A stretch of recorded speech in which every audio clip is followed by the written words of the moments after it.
At ang pagbati, at daigdig ang pagbati ng kapayapaan. Assalamualaikum warahmatullahi wabarakatuh sa lahat ng kapatirang Muslim.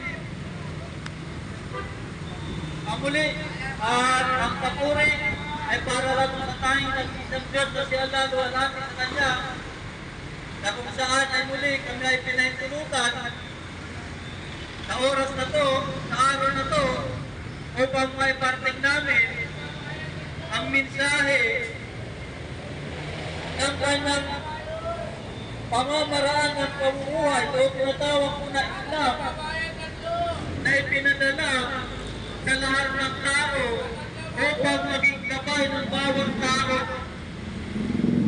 Kapag tunay nga mga kababayan, nang si Adan ay manirahan dito sa mundo, ay hindi po siya iniwan sa kawalan. Si Adan, nung siya ay nanirahan sa mundo kasama ang kanyang anak, ay hindi po sila iniwan sa kawalan ng nag-iisang Diyos na si Allah subhanahu wa ta'ala. Meron sa kanilang ibinigay na gabay o pamamaraan ng pamumuhay na kung saan ito po yung tinatawag na Islam.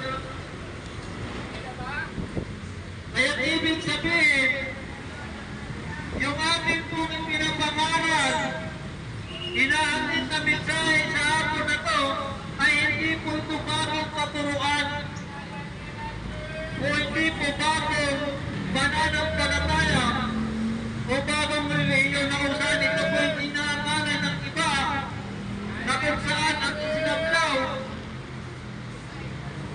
ay naitataglamak sa Saudi Arabia sa kapanahonan ng huling propeta na si Propeta Muhammad, sumagal niya nawa ang kapayapaan. Tunay nga po na ang Islam ang ibinigay sa atin upang maging batayan o maging pamamaraan ng pamumuhay natin. Kapag tunay nga mga kababayan, sa Islam ay wala na po tayong hahanapin pa. Lahat na po itinuro ng Islam sa tao kung paano tayo mabuhay sa mundo ito, paano tayo maglakad sa lansangan, paano tayo matulog, paano tayo kumain, at maging tayong mag-asawa ay itinuro natin ng pananampalatayang Islam. Kapag ang Islam po ay hindi lang ito relihiyon, kapag isa sa mga kahulugan ng Islam ay pamamaraan ng pamumuhay. At ito sinabi ko kanina, ang Islam, ito yung ibinigay kay Adan nung sila ay mamuhay sa mundo nito bilang kanilang manual sa kanilang buhay. Na kung saan, ito yung susundin dapat ng mga tao. Dahil sa pagkakaroon ng ibang paniniwala, ay nagpadala ang mag-iisang Diyos na siya mga taala ng napakaraming sugo, ng napakaraming propeta, at ang ilan ay parehas po natin pinaniniwalaan. Yung sinasabi ng ilan o tinatawag ng ilan na ang kapwa natin pagkakapareho ay pinasaganto ng ilan na tinatawag pong Abrahamic religion. Abrahamic religion yung kanilang tawag. Tulad halimbawa ng tinatawag ko ng mga Hudyo at itong tinatawag ko ng mga Kristiyano at itong po tinatawag na Islam. Bakit? Sapag meron po tayong pagkakapareho. Halimbawa, parehas tayong naniniwala ng pakiran ni Propeta Noe. Ang Islam, ang Judaism at ang Kristiyano ay parehas po tayong naniniwala sa pakiran ni Propeta Abraham, ang kanyang pagkakaroon ng anak na si Ismael, si Isaac at si Jacob, at ang 12 anak ni Jacob na tinawag na 12 tribo ng sambayan ni Jacob o ni Israel na tinawag po Israel. Parehas po tayong naniniwala rito mga kababayan. Ngunit pagdating po sa pagkilala sa Diyos, dito po tayo nagkakaroon ng pagkakaiba. Kapag kung titignan po natin, at alam naman po namin na mayroon po tayong mga kababayan ang babasahin po ng Biblia. Kung mababasa po natin sa Genesis 2, 1 and 2, ganito po yung sinasabi. At nilikha nga ng Diyos ang kalangitan at ang kalupaan at ang mga pagitan nito na 6 na araw. Parehas po tayong naniniwala dyan mga kababayan. Meron po tayong pagkakabaryo ng kagaya ng sinasabi sa Genesis 2:1 and 2 na sinasabi doon, at nilikhaman ng Diyos ang kalangitan at ang kalupaan at ang pagitan nito sa loob ng 6 na araw. Parehas po tayong naniniwala. Sapagkat batay po sa huling kapahayagan, sa huling tipan na pinadala sa mundong ito, sinabi din po yan bilang revelasyon sa huling sugo si Propeta Muhammad, sumakan niya nawa ang kapayapaan. Ang sabi po ng nag-iisang Diyos na siya na sunod-ala, wa huwa alladhi khalaqa as-samawati wal ardi sittatin ayam. Parehas po tayong naniniwala, sabi ng nag-iisang Diyos na siya na sunod-ala, at nilikha niya ang kalangitan at ang kalupaan. Pumapahilap pa at ang pagitan nito sa loob ng 6 na araw. Ngunit ang pagkakaiba natin, kung titignan po natin o itutuloy po natin yung pagbabasa ng Genesis 2, 1 and 2, ang sabi doon, at sa ikapitong araw, ang Diyos ay nagpahinga. Ito po yung malaking katanungan dito mga kababayan. Kung tunay nga ba ang sinasabi ng Genesis 2:1 and 2 na matapos likhain ng Diyos ang kalangitan at ang kalupaan at ang mga pagitan nito sa loob ng 6 na araw, totoo ba na siya ay nagpahinga? Sapagkat ang pagpapahinga po ay tanda ng pagkapagod at ang pagkapagod ay tanda o katangian lamang ng isang tao. Dito po tayo nagkaroon ng pagkakaiba mga kababayan. Kapagkat sa huling tipan, sa huling kapayagan sa maluwalhating Quran, sinabi doon, tunay nga na mayroon tayong pagkakabaliw, wa huwa alladhi khalaqa as-samawati wal ardi sittatin wa ma bainahuma sittatin ayam thumma istawa 'ala al-'arsh. Yan po yung katangian ng tunay na Diyos mga kababayan. Kung sa Diyos matapos, kung sa Biblia, matapos likhain ng Diyos ang kalangitan at ang kalupaan at ang mga pagitan nito sa ika-6 na araw at siya po ay nagpahinga sa ikapito.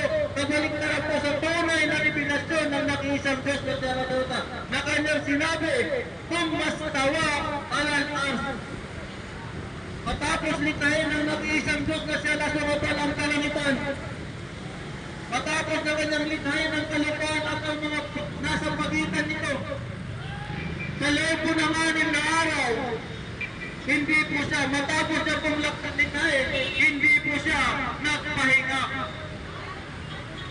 Kung mastawa al-arsh, siya po ay pumailang lang sa taas. Ito po yung nais namin po na iparating na mensahe. Anong Diyos ang kikilalanin natin? Sinong Diyos ang sasambahin natin? Yung bang Diyos na nababagod o yung Diyos na kailangan ay hindi nababagod? Tunay nga mga kababayan,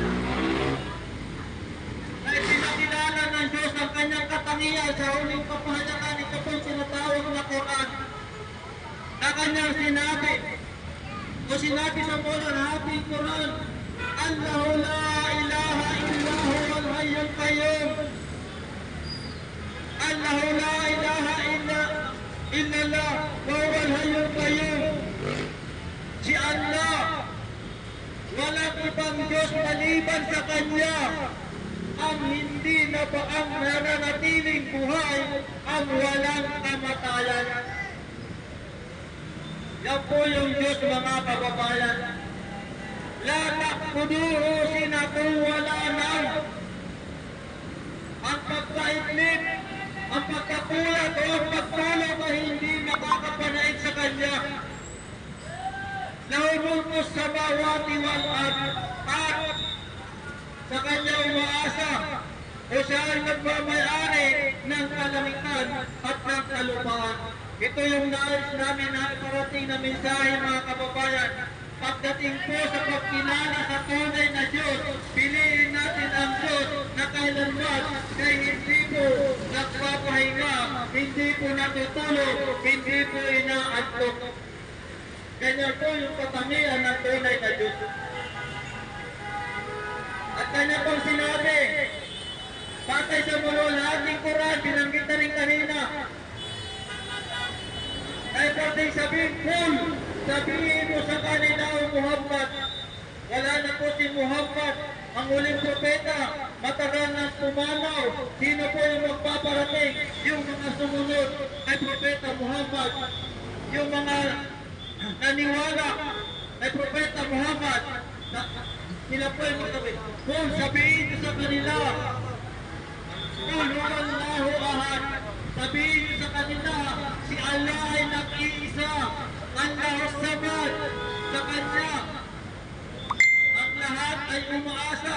Siya yung ganap, siya yung nagbibigay ng buhay, siya yung nagbibigay ng biyaya, siya yung nagbibigay ng lahat, at siya rin ang bumabawi ng buhay. Lam yalid, walam yulad, hindi siya nagkaanak, at hindi siya ipinanganak, walang yakul lahu kukuhan ahad, at sa Kanya ay walang makakatulad. Ito po yung nais namin ay ipakilala, mga kababayan, sapagkat tunay na ang tao pagdating sa pagkilala sa Diyos ay hindi niya po na kinaalam, hindi niya na sinusuri sino bang Diyos ang dapat sambahin, ano bang katangian ng Diyos na dapat kong sambahin. Sapagkat sa panahon natin, sa gitna ng pagtunlad ng karunungan ng tao, sa gitna ng pagtunlad ng siyensya sa mundo nito, may mga tao pa rin na sumasamba sa kapwa-tao.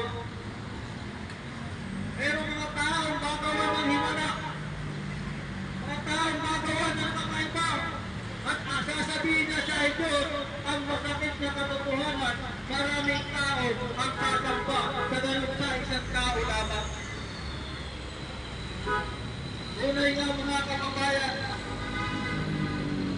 hindi pa po huli ang lahat para sa atin. Sayang yung buhay ng isang tao na kumagal na sa mundo nito, hindi pa niya nakikilala kung sino yung Diyos na dapat niyang sampahin. Yan po yung masakit na katotohanan. Ito yung nais namin, mga kababayan. Sapagkat tunay nga na sinabi ng nag-isang Diyos na sila sultana, batay po sa maluwalhating Quran, la ikraha fid-din. Walang pamimilit o walang sapilitan sa pananampalataya. At sabayan ang gusto minangkay, sapagkat naiparating na yung katotohanan. Kamaya kung bitnagot, sino man sa inyo ang hindi sumampalataya, sino man sa inyo ang hindi sumamba, sino man sa inyo ang hindi maniwala sa mga takot o yung mga Diyos-Diyosan o yung imbilya,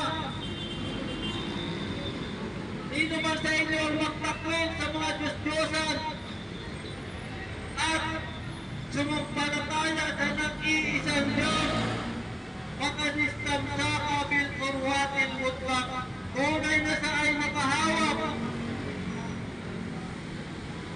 tunay sa na isang nakasanla sa katotohanan,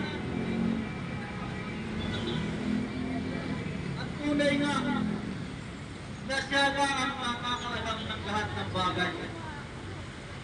Kaya turiin po namin, mga kababayan,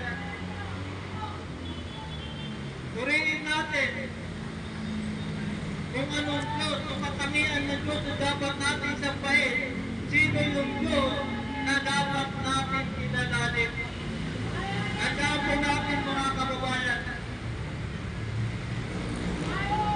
si Jesus Christ na, maging si Jesus Christ na itong tinuring ninyong Diyos, maging si Jesus Christ ay tinuring ng anak ng Diyos na nanalangin po siya.